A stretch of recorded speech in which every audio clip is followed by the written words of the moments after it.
Bonjour tout le monde.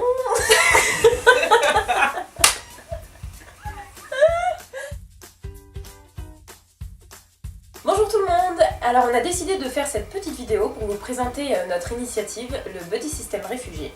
On s'est rendu compte qu'il y avait beaucoup de personnes qui se posaient des questions sur ce que l'on faisait, qui on était et comment ils pouvaient nous aider aussi. Donc on a décidé de faire cette vidéo pour vous présenter qui étaient les personnes derrière ce projet.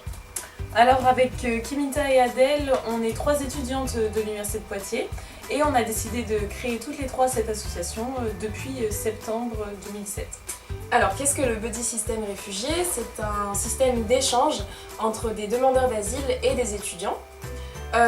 En quoi ça consiste?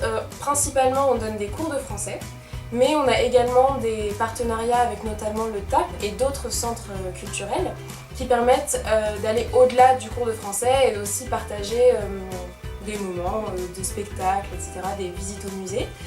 Et on a aussi des partenariats avec des clubs sportifs qui permettent aux buddies, donc aux demandeurs d'asile, de faire de la boxe ou encore de faire du foot ou bien du basketball.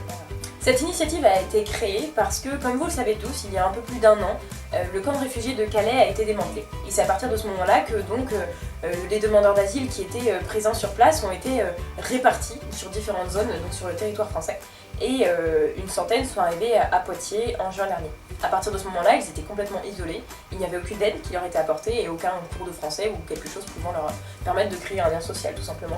Et c'est pour ça que beaucoup d'associations se sont engagées pour pouvoir les aider et leur apporter ce dont ils avaient besoin.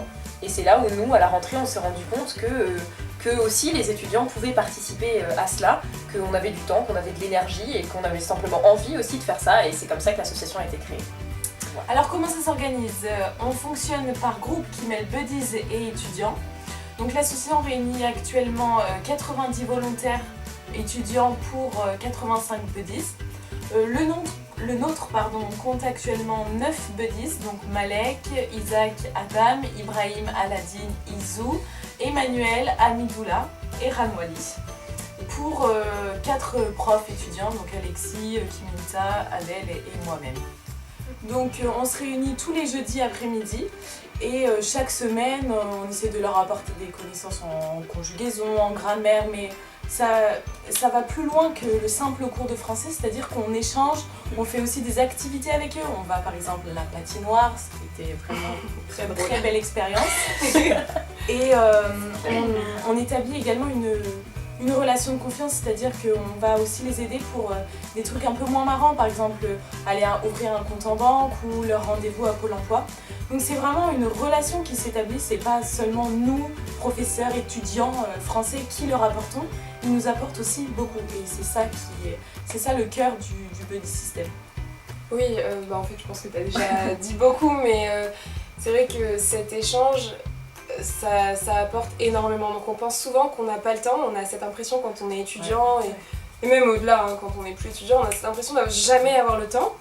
Et en fait on se rend compte que c'est qu'1h30 de notre temps par semaine et puis c'est 1h30 qu'on passe avec des amis vraiment et plus les mois passent, plus on établit une relation vraiment très forte et les buddies s'ouvrent de plus en plus à nous et nous aussi on en apprend vraiment énormément de leur part également, donc c'est un super échange il faut vraiment pas passer à côté de ça.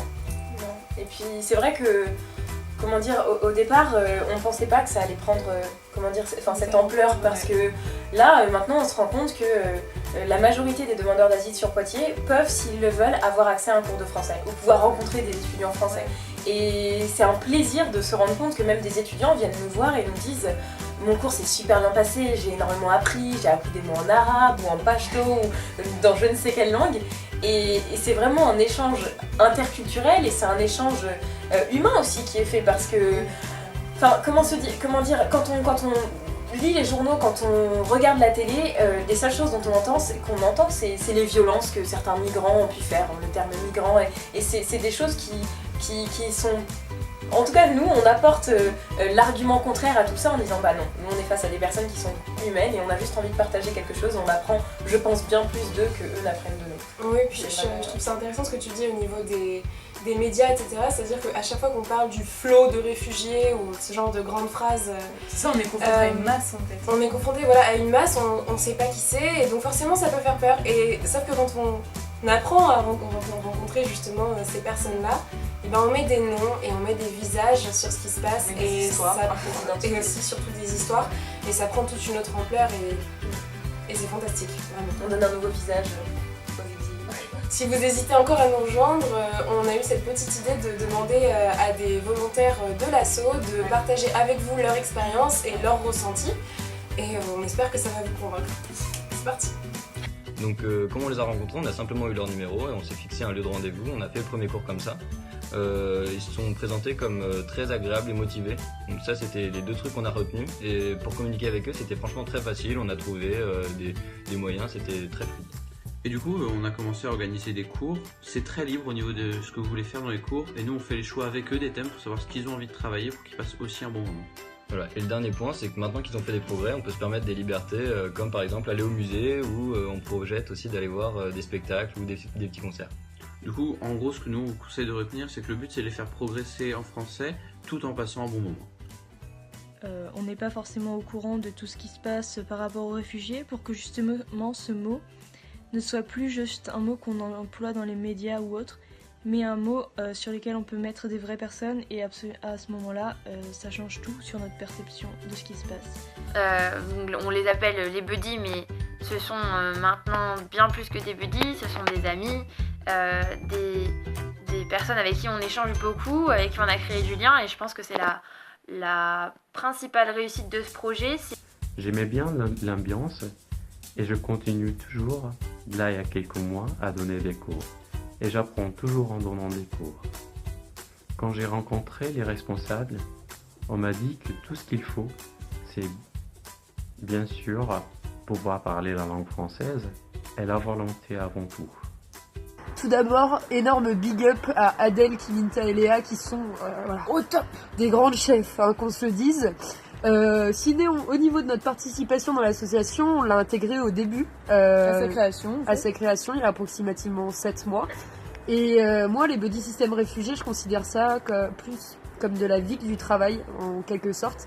C'est-à-dire que les personnes avec qui on travaille, donc des demandeurs d'asile, sont devenus en fait des amis avec le temps, avec tous les moments qu'on a passés ensemble, à essayer d'apprendre le français, parfois l'arabe aussi, parce que c'est aussi des échanges de langage dans les 2 sens.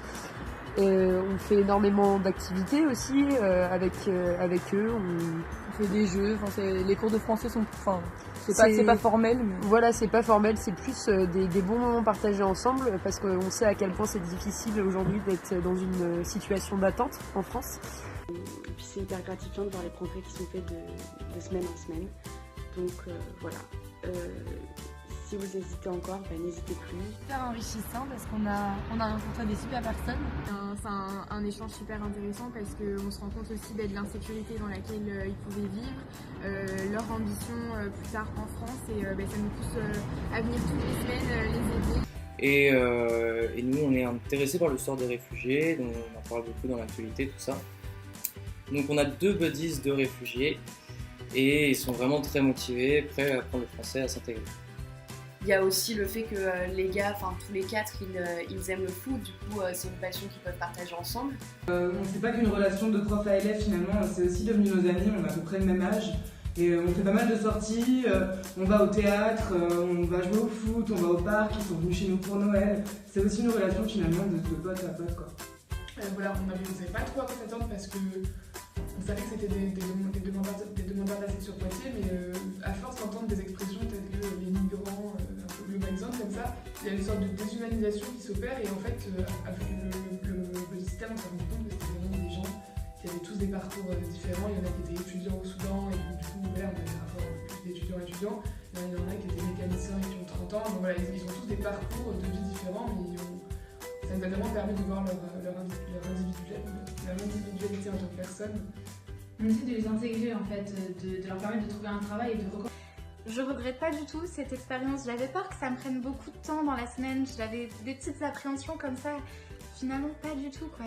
Ça coule de source, et c'est une des plus belles expériences que j'ai pu vivre et que je vis encore. Je recommande à n'importe qui est un petit peu curieux, ça aide tout le monde, ça apprend des choses à tout le monde, c'est vraiment super. Donner 1 ou 2 heures de notre temps par semaine, c'est quand même pas au-dessus de nos moyens et c'est vraiment sympa, autant pour eux que pour nous, c'est vraiment que des bons moments et je peux qu'encourager beaucoup de monde à participer à ce projet. On espère que cette vidéo vous a convaincu de nous rejoindre très bientôt.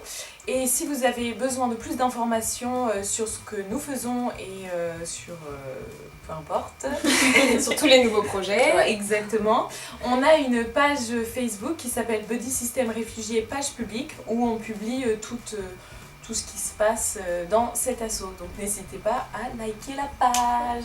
Salut. Salut.